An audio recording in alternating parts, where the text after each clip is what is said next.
दोस्तों, electronic made easy में आप सभी का स्वागत है। आज हम रिले के बारे में जानेंगे। रिले एक साधारण इलेक्ट्रोमैकेनिकल स्विच होता है। जबकि हम सर्किट को मैन्युअल रूप से बंद या शुरू करने के लिए सामान्य स्विच का उपयोग करते हैं। रिले भी एक स्विच है जो दो सर्किट को कनेक्ट या डिस्कनेक्ट करता है। लेकिन मैनुअल ऑपरेशन के बजाय एक इलेक्ट्रोमैग्नेट को नियंत्रित करने के लिए रिले एक विद्युत सिग्नल का उपयोग करता है जो बदले में दूसरे सर्किट को कनेक्ट या डिस्कनेक्ट करता है। रिले विभिन्न प्रकार के हो सकते हैं, जैसे इलेक्ट्रोमैकेनिकल या सॉलिड स्टेट। इलेक्ट्रोमैकेनिकल रिले का अक्सर उपयोग किया जाता है। इसके काम करने के बारे में जानने से पहले आइए इस रिले के आंतरिक भागों को देखें। हालांकि कई अलग अलग प्रकार के रिले मौजूद हैं, लेकिन उनका काम एक जैसा ही है। दोस्तों, हर इलेक्ट्रोमैकेनिकल रिले में 4 कंपोनेंट होते हैं। पहला है विद्युत चुंबक, दूसरा है मूवेबल कॉन्टैक्ट, तीसरा है स्विचिंग पॉइंट और चौथा स्प्रिंग। इलेक्ट्रोमैग्नेट का निर्माण धातु के कोर पर तांबे के तार को लपेटकर किया जाता है। दिखाए गए अनुसार कॉइल के दो सिरे रिले के 2 पिन से जुड़े हुए हैं। इन दोनों का उपयोग डीसी सप्लाई पिन के रूप में किया जाता है। आमतौर पर 2 और कॉन्टैक्ट मौजूद होते हैं, जिन्हें उच्च एम्पीयर लोड को जोड़ने के लिए स्विचिंग पॉइंट कहा जाता है। स्विचिंग बिंदुओं को जोड़ने के लिए कॉमन कॉन्टैक्ट नामक एक अन्य कॉन्टैक्ट मौजूद होता है। इन संपर्कों को सामान्य रूप से खुला एनओ, सामान्य रूप से बंद यानी कि एनसी और कॉमन कॉन्टैक्ट के रूप में नामित किया गया है। हम रिले का उपयोग या तो एसी सर्किट या डीसी सर्किट में कर सकते हैं। एसी रिले के मामले में प्रत्येक जीरो क्रॉस करने पर रिले कॉइल डीमैग्नेटाइज हो जाता है और इसलिए सर्किट के लगातार टूटने की संभावना होगी। इसलिए एसी रिले का निर्माण विशेष तंत्र के साथ किया जाता है, जैसे कि उपरोक्त समस्या से बचने के लिए निरंतर चुंबकत्व प्रदान किया जाता है। इस तरह के तंत्र में इलेक्ट्रॉनिक सर्किट व्यवस्था या शेडेड कॉइल टेक्निक को शामिल किया जाता है। दोस्तों, आइए रिले कैसे कार्य करता है वो जान लेते हैं। रिले इलेक्ट्रोमैग्नेटिक इंडक्शन के सिद्धांत पर काम करता है। जब इलेक्ट्रोमैग्नेट को करंट प्रदान किया जाता है तो यह अपने चारों ओर एक चुंबकीय क्षेत्र प्रेरित करता है। रिले में कॉपर कॉइल और आयरन कोर इलेक्ट्रोमैग्नेट की तरह काम करते हैं। जब कॉइल को डीसी करंट के साथ लगाया जाता है तो वह कॉन्टैक्ट को आकर्षित करना शुरू कर देता है। इसे कॉइल एनर्जाइजिंग कहा जाता है। जब सप्लाई हटा दी जाती है तो यह वापस अपनी मूल स्थिति में आ जाती है। इसे कॉइल डी एनर्जाइजिंग कहा जाता है। ऐसे रिले भी होते हैं जिनके कॉन्टैक्ट शुरू में बंद होते हैं और सप्लाई देने पर खुलते हैं, यानी ऊपर बताए गए रिले के ठीक विपरीत। सॉलिड स्टेट रिले में इनपुट वोल्टेज को सेंस करने के लिए सेंसिंग एलिमेंट होता है और ऑप्टो कपलिंग का उपयोग करके आउटपुट को स्विच करता है।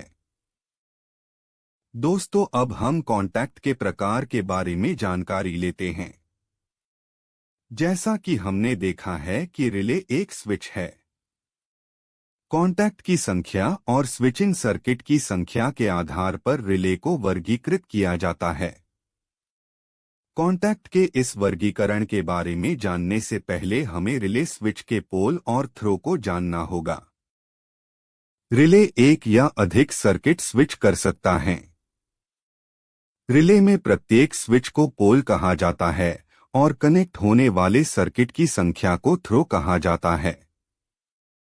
पोल और थ्रो के आधार पर रिले को वर्गीकृत किया जाता है। पहला है single pole single throw relay, दूसरा है single pole double throw relay, तीसरा है double pole single throw relay, चौथा है double pole double throw relay. दोस्तों, single pole single throw relay सिर्फ एक सर्किट को नियंत्रित कर सकता है और एक आउटपुट से जोड़ा जा सकता है। इसका उपयोग उन अनुप्रयोगों के लिए किया जाता है जिनके लिए केवल चालू या बंद स्थिति की आवश्यकता होती है। Single pole double throw relay एक इनपुट सर्किट को दो आउटपुट में से किसी एक से कनेक्ट करता है। इस रिले को चेंज ओवर रिले भी कहा जाता है।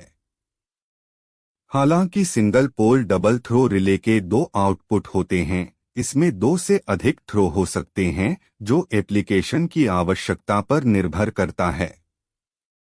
Double pole single throw relay में दो पोल और सिंगल थ्रो होता है और इसका उपयोग एक समय में सिंगल सर्किट के दो टर्मिनलों को जोड़ने के लिए किया जा सकता है। उदाहरण के लिए, इस रिले का उपयोग फेज और न्यूट्रल दोनों टर्मिनलों को एक समय में लोड से जोड़ने के लिए किया जाता है। एक double pole double throw relay में दो पोल और प्रत्येक पोल के लिए दो थ्रो होते हैं। मोटर दिशा नियंत्रण में इनका उपयोग फेज या पोलैरिटी के लिए किया जाता है।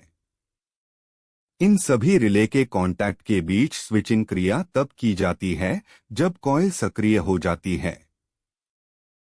दोस्तों, आइए अब हम रिले के प्रकार के बारे में जानकारी लेते हैं।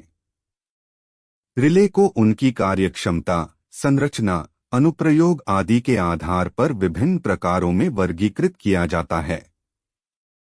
हमने यहाँ कुछ सामान्य प्रकार के रिले सूचीबद्ध किए हैं।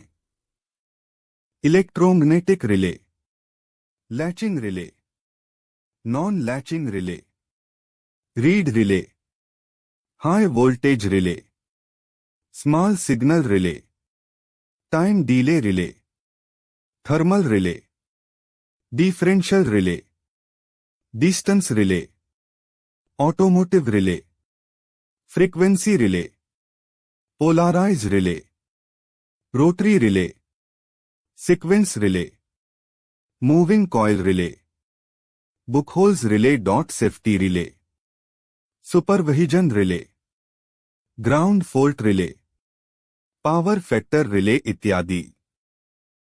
दोस्तों, आइए रिले के प्रयोग देखते हैं। रिले का उपयोग विद्युत प्रणाली की सुरक्षा के लिए और अधिक धाराओं या वोल्टेज के कारण सिस्टम में जुड़े उपकरणों को होने वाले नुकसान को कम करने के लिए किया जाता है। रिले का उपयोग इससे जुड़े उपकरणों की सुरक्षा के उद्देश्य से किया जाता है। इनका उपयोग ऑडियो एम्पलीफायरों और कुछ प्रकार के मोडेम में कम वोल्टेज सिग्नल के साथ उच्च वोल्टेज सर्किट को नियंत्रित करने के लिए किया जाता है। ऑटोमोबाइल में स्टार्टर सोलनॉइड में कम करंट सिग्नल द्वारा उच्च करंट सर्किट को नियंत्रित करने के लिए इनका उपयोग किया जाता है। ये विद्युत पारेषण और वितरण प्रणाली में होने वाले दोषों का पता लगा सकते हैं और उन्हें अलग कर सकता है। रिले के विशिष्ट अनुप्रयोग क्षेत्रों में शामिल हैं: प्रकाश नियंत्रण प्रणाली, दूरसंचार, औद्योगिक प्रक्रिया नियंत्रक, ट्रैफिक कंट्रोल, मोटर ड्राइव नियंत्रण, विद्युत शक्ति सुरक्षा प्रणाली, कंप्यूटर इंटरफेस, ऑटोमोटिव, घरेलू उपकरण इत्यादि।